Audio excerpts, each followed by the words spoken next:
Development. Senator Warren, please. Thank you, Mr. Chairman, and thank you for holding this hearing on workforce dynamics. You know, the strong economic recovery under President Biden is a win for the United States. We have 14.8 million jobs created, fastest growth in real inflation-adjusted wages of any recovery in more than half a century. But there is still work to do. We need to invest in our defense manufacturing workforce and make sure that we have the workers that are needed to meet our national security needs. One tool that I'd like us to talk about for making sure that the labor supply keeps up with the labor demand is providing the quality, affordable childcare that workers need so they can actually go to work. You know, we do this to some degree already, including with the DoD's excellent child care program. But while we could invest a whole lot more for our military and our civilian families, over half of Americans right now live in child care deserts. That means children outnumber the child care slots by 3 to 1. And that means millions of families across the country that need child care and either can't find it, or if they can find it, they can't afford it.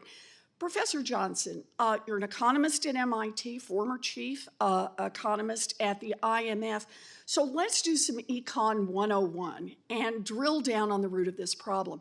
How does insufficient supply of childcare affect labor supply, including the defense workforce?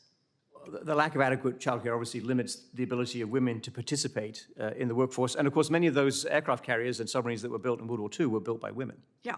So not enough childcare means not enough workers to power our economy in the defense industry and basically everywhere else. But let's go down one more level on this. Professor Johnson, help us understand the bottleneck in childcare.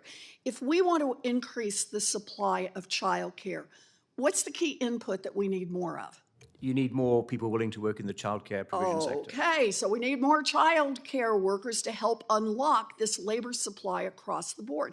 How can we do that? Why don't we just pay child care workers more money? Well, that is the best idea. I think that is what would work. But just to emphasize, that these childcare centers, for the most part, operate on razor-thin margins. So there's not much else to squeeze. And the money that's paid by parents goes to the childcare workers, but the parents can't afford to pay the childcare workers enough to pull people into that childcare work. So the market, I'm afraid, Senator Warren, is failing us here. Okay, so the market fails, but DOD has stepped up.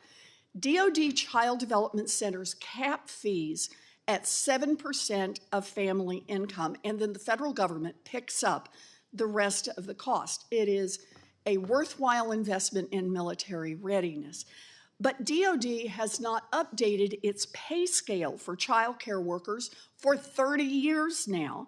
And unsurprisingly, DOD is struggling to attract the workers it needs. Meanwhile, federal investments in civilian child care fell off a cliff last year when the pandemic funding ended, and that exacerbated child care shortages. So, Professor Johnson, if the federal government stepped up its investments in child care, particularly to increase child care worker pay, what impact would that have on the defense workforce? I think it would strengthen the defense workforce. More women would be able to go to work. You'd also have more opportunity for women to build the skills that we've all been talking about, or emphasizing across all range of skills earlier in their careers. So instead of having to take some years out of the labor force, they would continue to be engaged. And that's really important for having supervisory talent, for example, when you reach a certain age. And I take it, Mr. Taylor, do you agree with this?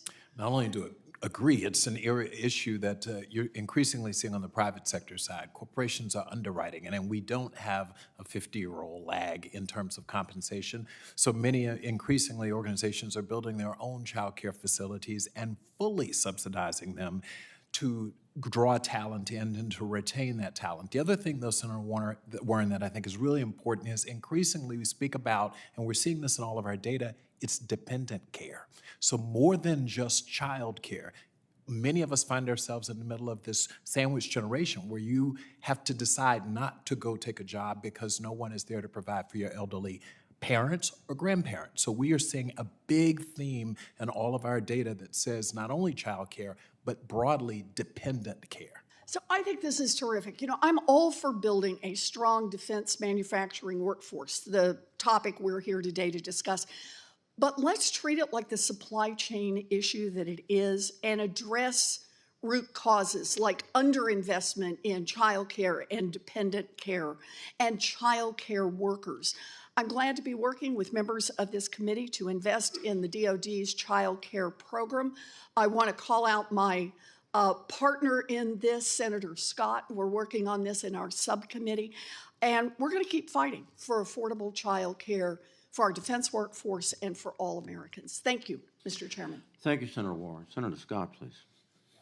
I want to thank Senator Warren. We've had a good subcommittee on personnel, and we're having one